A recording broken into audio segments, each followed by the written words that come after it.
Hallo zusammen, herzlich willkommen. Boas-vindas a mais um vídeo aqui do canal Clube de Alemão. Meu nome é Alex Garcia e eu sou professor especialista no ensino de alemão para falantes do português. Na aula de hoje, que já é a quarta da nossa linha de aulas de alemão essencial, eu vou ensinar para vocês o alfabeto alemão e também como pedir para uma pessoa soletrar o nome. Então, antes da gente começar, eu já peço que você deixe a sua curtida, se inscreva no canal, ativando o sininho para não perder nada daquilo que eu posto. Sem mais delongas, vamos começar.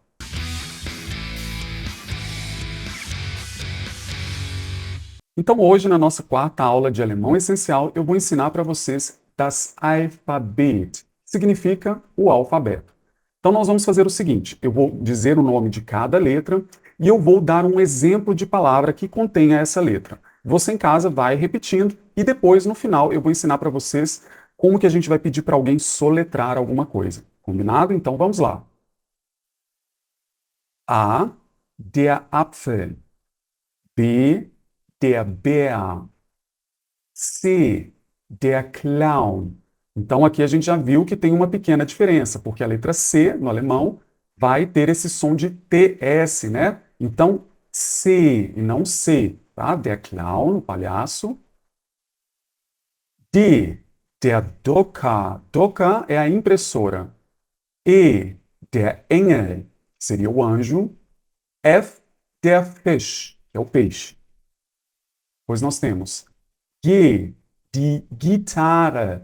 Perceba que a letra G no alemão ela é sempre fechada, né? No português a gente fala G, mas no alemão é sempre como se fosse um G seguido de um U, tá? Então, G, die Gitarre. Aqui nós temos a letra H, que seria o H, né? H, der Hund. Cuidado, tá? Na hora de pronunciar o H no alemão, a gente tem que deixar o ar passar. Então a gente fala H. É como se fossem os dois R's da palavra carro. Porém, a gente não pode colocar som de garganta. Então falar, por exemplo, H, tá? Com a garganta arranhando. Então sem arranhar a garganta. H, der Hund. I, die Insel, que é a ilha. Nós temos aí J, der Junge, que é o menino. O que acontece? A letra J ela vai ter um som como se fosse o do Y ou do I, tá? Então, J. Depois nós temos K, die Kamera, tá? Que é igualzinho em português. L, die Lampe, que seria a luminária, tá? Com a letra L. Depois nós temos M, die Maus.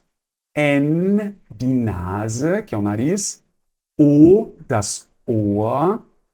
Depois nós temos P, die Perle, que seria a pérola. A única diferença do P do português para o alemão é que no alemão a gente deixa escapar um pouco de A.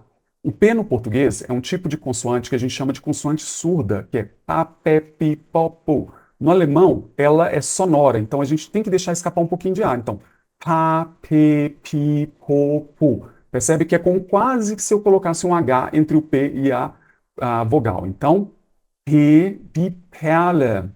Depois eu tenho aqui Q, die Quelle. Tá? A letra Q em alemão a gente diz Q e ela quase sempre vai vir seguida, né, da vogal U. E quando eu tenho Q seguido de U, vai ser como se eu estivesse falando um K com um V. Tá? Então não é Quelle, mas sim Quelle. Estranho, né? Mas é o jeito que eles falam em alemão. Depois eu tenho EA, die Rose. Depois, lá no guia de pronúncia, né, que eu estou ensinando para vocês a pronunciar tudo em alemão, eu vou explicar para vocês mais sobre o R, tá? Por enquanto, só basta que você saiba o nome da letra mesmo. Er, die Rose. Depois eu tenho S, die Sonne, que é o sol. T, der Tisch. Aqui também o T, ele é um pouquinho mais assim, com um pouco de ar, tá? Então ele não é super surdo, igual ele é no português. Tá, te, ti, to, tu. Ele é ta, te, ti, to, tu, deixando um pouquinho de ar passar. U, die Uhr, que seria o relógio, tá? Depois nós temos Pau. Gente, é isso mesmo. A letra V no alemão a gente chama de pau e ela vai ter som de F. É isso mesmo. Um exemplo é a palavra pássaro, que em alemão a gente diz der Vogel, ok? E aqui nós temos o W, que em alemão a gente chama de V. Então, muito cuidado para não confundir pau com V, tá? E um exemplo de palavra, né, com V seria die Wolke, que é a nuvem. Depois nós temos X, tá? Mais uma vez, X, das Xylophon. tá? Vai ter um som de KS, como em Alex, tá? E, por fim, nós temos aí Y. Gente, o Y, em alemão, a gente não fala Y, a gente fala Y. É como se a gente fizesse, né, a boca do U e tentasse pronunciar o I, tá? Que seria o som desse U com trema, que eu até ensinei para vocês também lá no guia de pronúncia. Então, Y, tá? Die Yacht seria o iate e é uma palavra aí com Y. Depois nós temos Z, das zebra, tá? Z vai ter o som sempre de TS, como se fosse na palavra pizza, tá bom? Depois nós temos essa letra aqui, que ela é típica alemã, ela só tem no alemão. Gente, cuidado, não é um beta, beta é uma letra grega. Aqui nós estamos falando de uma letra alemã. O nome dela é SZ, é isso mesmo, SZ, tá? E uma palavra que contém essa letra é a palavra pé, que em alemão a gente chama de der Fuß. Outra forma da gente chamar essa letra é de scharfes S. Scharfes S seria como se fosse um S afiado, tá? Então, scharfes S ou SZ, tanto faz. E agora, né, as três vogais com trema que eu tenho no alemão. Então, o A com trema eu vou chamar em alemão de A umlaut. A palavra umlaut é literalmente trema. Então, A umlaut seria A com trema. E um exemplo de palavra é a palavra das Mädchen, que seria a menina. O que acontece? Algumas pessoas chamam esse A umlaut de E, tá? Como se fosse o E com acento agudo do português. E. E nós temos o umlaut. E um exemplo de palavra seria o leão. Em alemão a gente diz der Löwe. Para pronunciar esse O com trema, eu faço a boca do O e reproduzo o som do E. Então fica assim, E. Portanto, Löwe, que seria o leão. E outra coisa, algumas pessoas simplesmente chamam essa letra aqui pelo som dela, que é E. Então, assim como essa letra vai ter o som de E, essa daqui vai ter o som de E. Então, muita gente, ao invés de dizer O umlaut, né, muita gente vai dizer E. E o mesmo vai acontecer aqui para o U umlaut, que seria o U com trema. A gente também pode chamar de U, que seria fazer a boca do U, né, e reproduzir o som do I. U, igual o Y. O Y no alemão, né, Y tem exatamente o mesmo som aqui dessa vogal com trema, tá? E um exemplo de palavra seria die Tür, a porta, ok?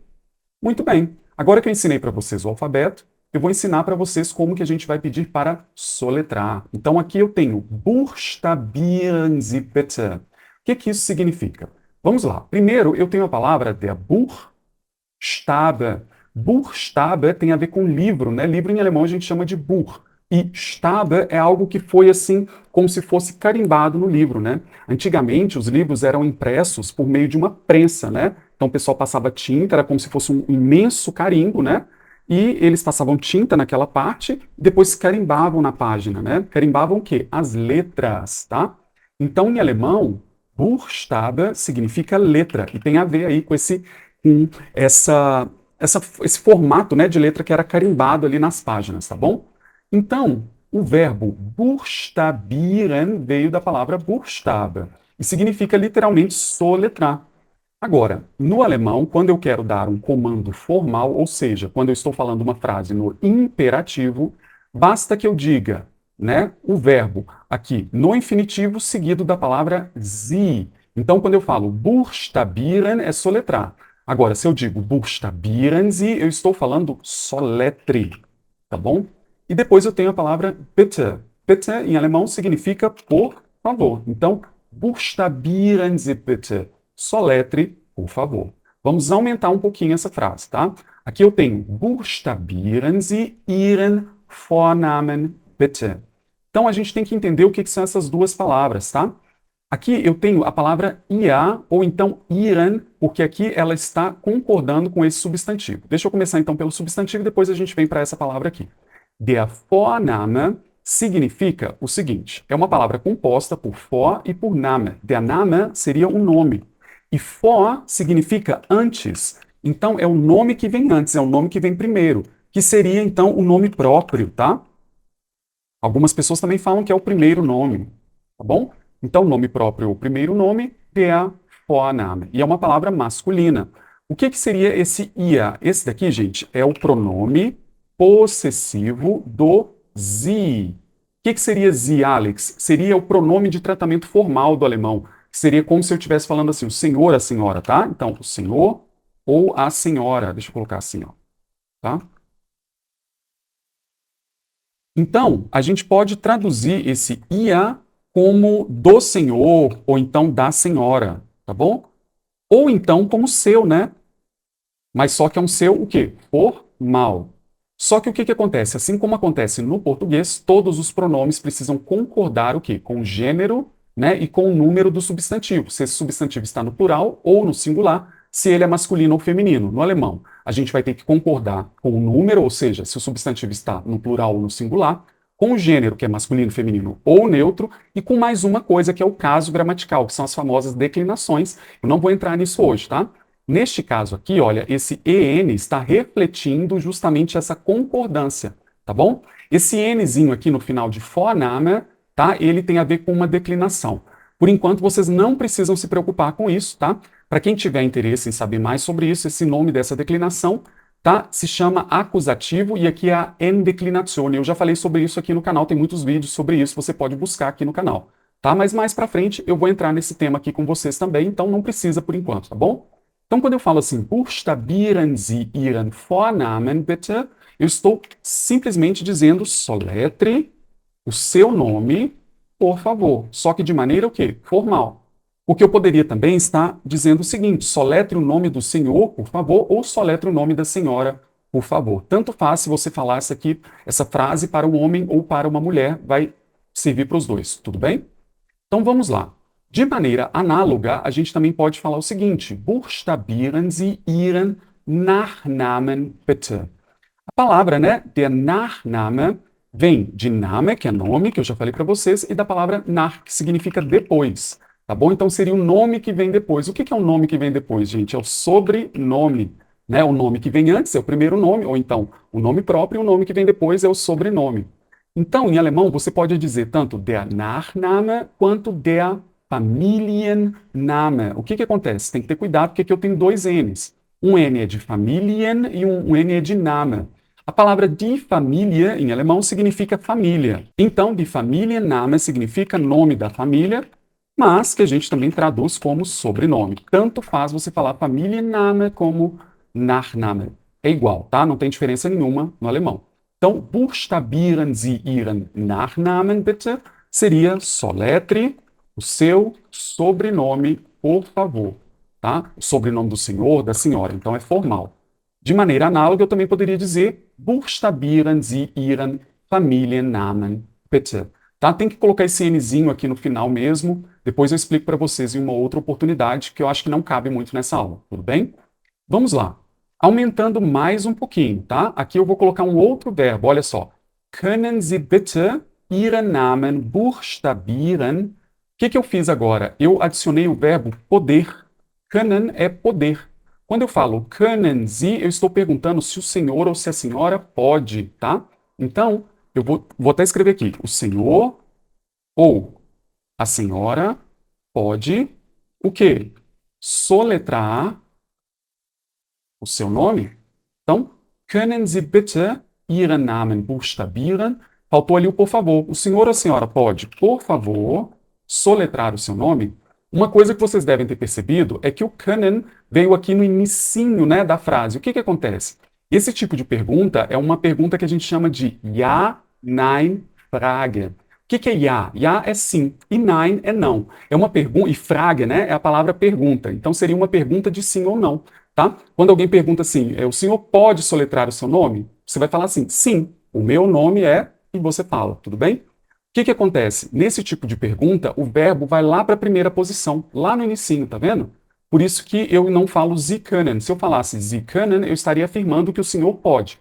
Agora, können Sie, eu estou fazendo a pergunta, o senhor pode? Né? No português a gente apenas muda a entonação, mas no alemão a gente muda aí a posição das palavras.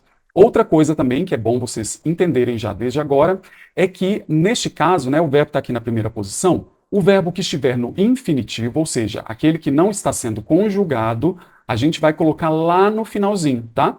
Então, no português, o verbo vem um depois do outro. No alemão, seria como se eu estivesse falando literalmente, o senhor pode, por favor, o seu nome soletrar, tá? Isso é regra. Eu não poderia colocar Können Sie buchstabieren bitte Ihren Namen? Estaria completamente errado, tá bom? Então, quando eu falo né? Können Sie bitte Ihren Namen buchstabieren? É basicamente o senhor ou a senhora pode, por favor, soletrar o seu nome. É outra maneira que a gente tem de perguntar, tá bom? Agora vamos aprender a responder. Então, na hora que eu respondo, eu vou usar, né, o meu nome. Então, mein Name, meu nome, tá? Ist, é. Quando eu falo mein Vorname, eu estou falando que meu primeiro nome, ou então meu nome próprio, tá? É Alex. Tudo bem?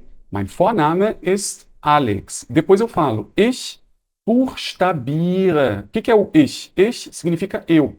Tá? E aqui eu tenho o verbo buchstabieren conjugado para a primeira pessoa do singular, que é o eu, né? Que é o ich. Então a gente conjuga colocando um é de escola no final. Então eu falo ich buchstabiere, ou seja, eu soletro. Eu soletro. Dois pontos. A, L, E, X. Tudo bem? Então, A, L, E, X. Seria Alex, seria o meu nome soletrado. Se o seu nome fosse, por exemplo, Maria, você falaria mein Vorname ist Maria. Ich buchstabiere M-A-R-I-A. Tudo bem? E o mesmo vai acontecer com o sobrenome. Quando eu falo Nachname, eu estou dizendo sobrenome. E mein Nachname, meu sobrenome. Então, meu sobrenome ist Garcia. Also, G-A-R-C-I-A. O que é also? Seria ou seja, tá? Então, mein Nachname ist Garcia, ou seja, also, G-A-R-C-I-A. E agora eu peço para que você pratique em casa, né, soletrando o seu nome e também o seu sobrenome. Isso, gente, vai servir não apenas para nome e sobrenome. O que acontece? Quando um estrangeiro vai para a Alemanha e ele tem que fazer algum tipo de documento, é muito comum que ele tenha que soletrar o nome dele, porque a pessoa não vai necessariamente saber escrever. E outra coisa também que vai te ajudar essa aula é quando você, por exemplo, perguntar alguma coisa em alemão, alguém te ensina uma palavra em alemão, mas você não sabe escrever essa palavra. Então você vai poder pedir para a pessoa o quê? Para ela soletrar para você aprender a escrita. Então, buchstabieren Sie bitte. Soletre, por favor. E com isso, a gente termina mais uma aula. Eu espero muito que você tenha gostado. Se você gostou, já deixa aquele joinha e também se inscreva no canal ativando o sininho. E além disso, comenta aqui embaixo o que você está achando dessas aulas, se você já fez as outras aulas do Alemão Essencial e o que você espera para as próximas. E eu te vejo na próxima aula, tudo bem? Até lá, bis dann!